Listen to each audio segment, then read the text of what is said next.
Now, tonight's return guest is a much-anticipated event. Clif High from Half Past Human. He is with us tonight, and he's going to be sharing some in-depth details with us tonight on his Alta report that he has just recently made available.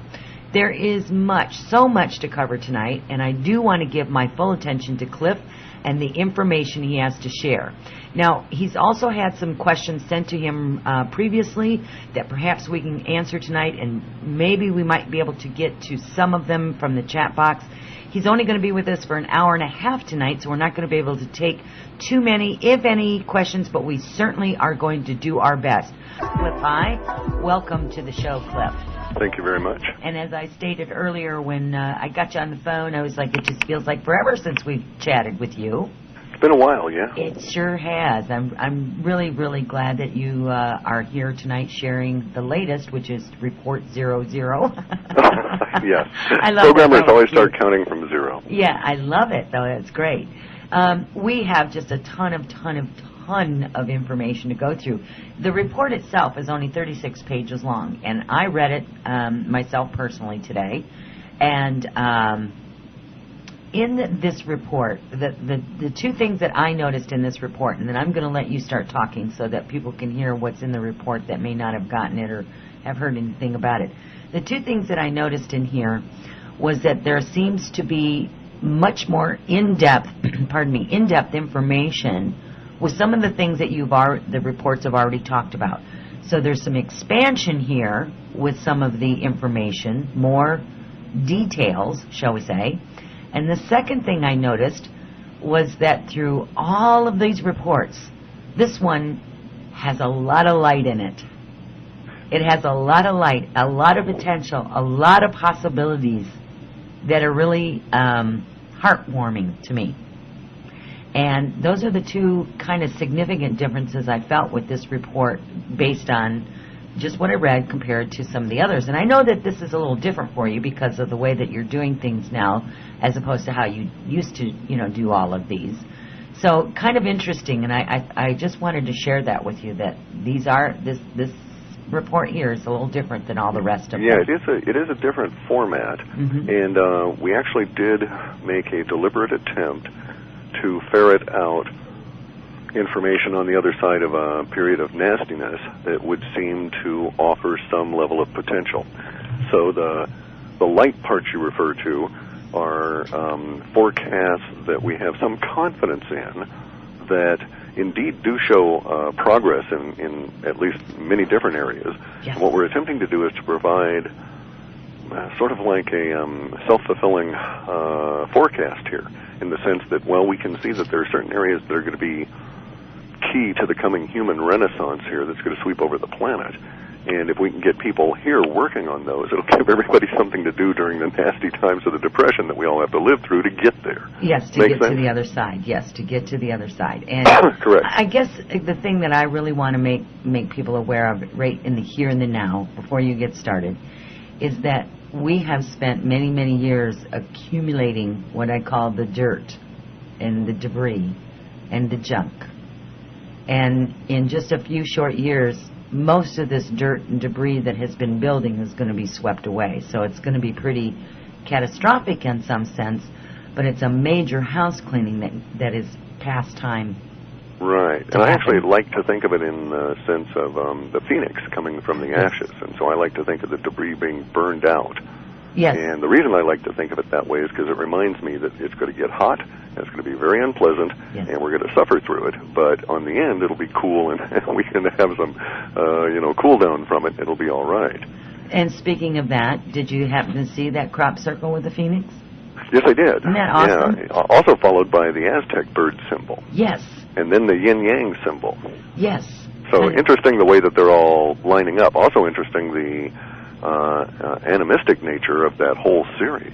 Yes. Trying to force us to think about the waters and everything with the initial crop circles there, the jellyfish and so on, and then all of the creatures they've provided for us so far are also transformational, metamorphosing creatures. Yes. For instance, the dragonfly spends most of its life as a larval form in water, and only spends like the last, quarter or less flying around. Isn't that amazing, isn't it? Yeah, and then the phoenix, and then the Aztec bird, and the whole thing about the Aztec bird is basically a reverse of the Icarus myth. The bird flies down and condenses on his way from the flames of the sun into the earth. Right. So same kind of a deal there. Yeah, and there's so much information when you start looking at the broader picture of each one of those crop circles. They in themselves can be extremely telling. Oh yeah, it's like which layer do you want to settle in on for a while? Exactly.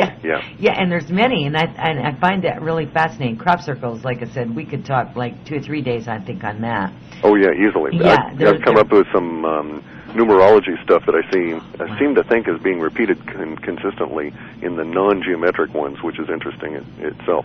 But yeah, you're right. We can go forever on those. So let's just sort of put that aside and get back to the reports and finish that thought about the expansion. Because you were quite right about that other aspect of it. We did put in more detail, and we also have all those disclaimers up front to let people know that our detail at some point starts shading into our speculation as to what this might mean. Right. But we do highlight all the key words as to what we find in the data, and so there are those new detail layers there, and it is rather interesting. It kind of like clarifies some of the intervening times before we get into the Renaissance period, without providing too much in the way of specifics. But there are some interesting new wrinkles coming up for us. Yeah, and you call them temporal markers. And correct. Yeah.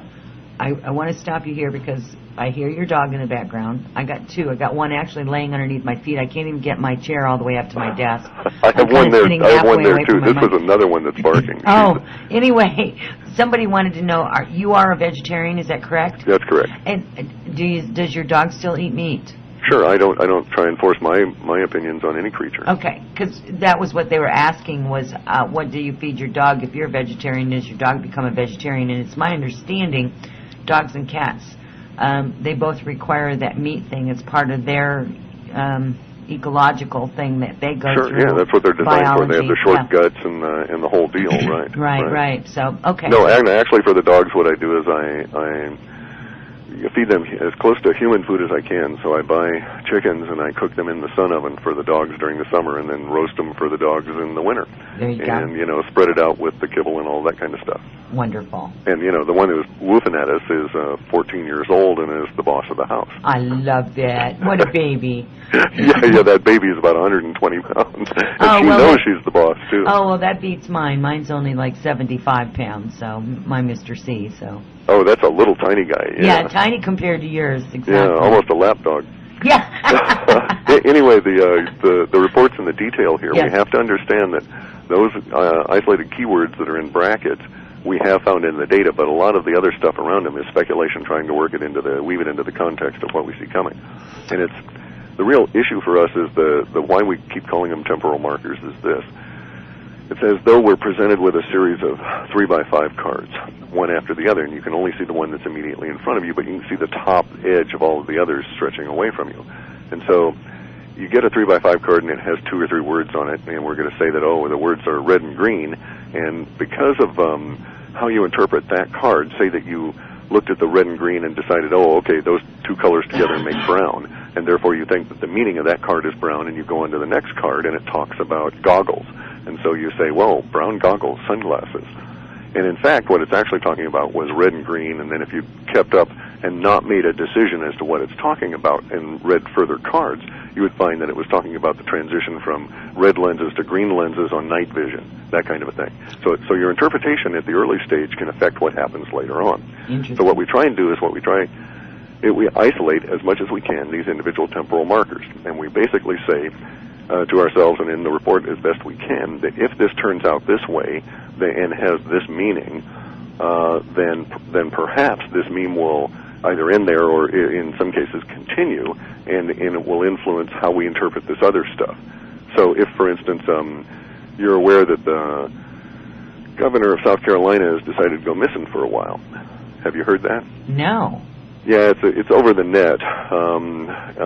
He disappeared. Evaded his own security, and theoretically, depending on who you listen to, I've heard reports that they triangulated his cell phone to Atlanta, but that the his minions are reporting that he's off on a hike in the Appalachians, never mind the fact that he didn't tell his family and no one's heard from him since Thursday. So we're in a situation where, we're starting to see the disappearances of the political elite class. Right. And there's all kinds of reasons for this guy to disappear or be, disappeared and that sort of thing. But what's interesting for us, of course, is that this is the language of the disappearance showing up. They're using the term missing, but other than that, we had a lot of the language appropriate. Now, we're of the opinion that this is going to continue, that there's going to be a broader theme of this, because a lot of the language that we forecast has not shown up, but, of course, the temporal markers of this first bit of language showing up gives us confidence on the further part. Well, and I want to also go back to the last time you were on, and we were talking about the flu thing and people wearing masks with fashion statements. Right after I had you on the show, big, huge splash, big fashion statement was all these, face masks that, were pig snouts and happy faces, all decorated. Yeah, and I was like, oh, Cliff, there you go. There's the fashion statement.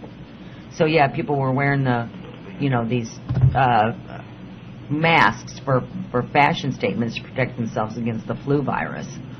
Interesting. So we get the linguistics frequently, but, I'm still of the opinion that there is going to be another episode of that will relate to volcanic ash. Okay. Because that was the image that we kept getting. So here's one of these things where we had the temporal marker of the new fashion showing up wearing masks, which is going to cause people problems at airports, etc. And we thought it would then exist from that point on, and we were wrong about that. And instead, what we've got is this gap, and it's probably at least 2, but maybe even 3 separate incidences of it. So we may see another return to masks, and in fact probably will, end of August, first part of September, that will continue relative to healthcare and the flu and so forth.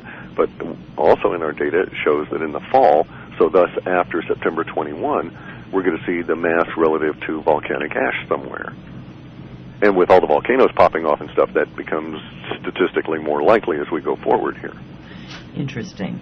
So let's go to that whole volcanic thing, because that gets into right in the beginning of your reports here, where you're talking about new volcanoes. You're talking about, of course, it goes right into the whole oceanic thing and the new land that's been discovered. So let's have you go there with that. Okay, this is all an outgrowth. The temporal marker for a lot of this particular stuff was whether or not we would see any of the language related to what we call the global coastal phenomena. And we did indeed see all of that, or a lot of that language. It's not fulfilled. I think we're running at about 60% we've seen so far, including, discussions of rising sea levels. And in our particular area up here, we've got oysters that there's now turned out it's the 4th year that we haven't seen the oysters go to seed stage. And we've had other biological effects of the ocean all the way around. We've had, for instance, Portuguese men-of-war invasion in the Mediterranean, causing all the coastal problems there, and so on and so forth. There's like several hundred data points now relative to that. That particular set of markers was supposed to show up around May, which it did, and we had a few earlier hits on that, so we knew it would be a big marker set. And thus, it gave us confidence in the volcanic part of it, because as part of the oceanic effect are going to be the chemical and physical components of all these undersea volcanoes going off. The chemical component is changing the actual chemical makeup of the ocean in wide areas, causing everything from, black water, dead zones, lack of oxygen, even sulfuric areas, too much sulfur being pumped out, this sort of thing. And then we also saw that the volcanic issue would keep going, much like we had seen with Tonga. And that is, off the island of Tonga, there was a fairly large volcanic eruption that's building a new island there. And we think that this is just the tip of the iceberg relative to what's going to happen in the oceans, especially in the Ring of Fire, especially south of the equator, and within this actually rather narrow band of latitude initially. And that's just, but it's a symptom. It's a symptom of things. It's not the cause. It will create new land, but it's actually just a symptom of the giant